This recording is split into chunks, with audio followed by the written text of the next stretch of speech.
Lord, sorry. Guys, may ikukwento ako sa inyo. 30 years na po akong pare sa taong ito. At isa sa mga gift na hiningi ko nung ako'y ordinahan ay yung gift of healing through confession.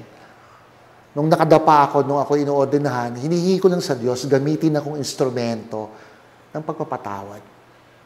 At alam ko, isa sa pinakamasayang sakramento na ginagampanan ko bilang pare ay yung marinig ng isang taong nagsisisi sa kasalanan at maipagkaloob ang pagpapatawad ng Diyos. Yung relief, yung paglaya sa kasalanan, sa guilt, ibang pakiramdam.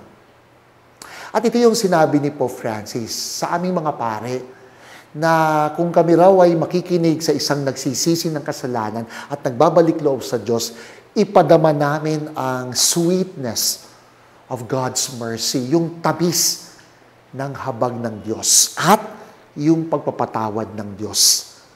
Alam niyo, yun siguro yung konteksto na nagbabalik loob sa Diyos. Hindi ka sinisira.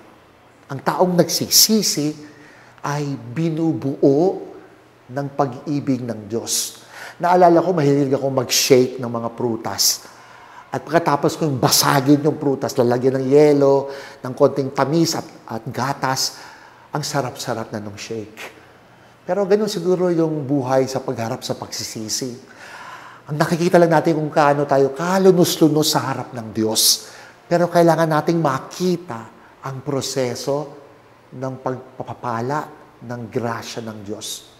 So, kailangan talaga ng pagsisisi. Naroon din yung ating resolution, never to do it again.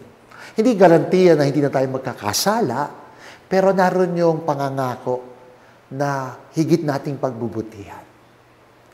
Lord, sorry. Lord, patawarin mo ako. Manalangin tayo. Lord, bit-bit ko ang aking pagkakasala na naninikluhod sa iyo. Igawad mo ang kapatawaran mo sapagkat nais kong muling makaisa ka ng buhay ko. Amen. Salamat sa GBU. God bless you. Tuwing Sunday po, 7 p.m. dito sa Radyo 630 o sa Teleradyo Serbisyo o sa YouTube, ang @Radyo 630. God bless you. At paki-like at paki-share po ang ating account sa TikTok at Facebook, Conversations with Father Jerome. Tandaan po natin, nawa manahan ang pag-ibig ni Jesus sa puso ng bawat isa.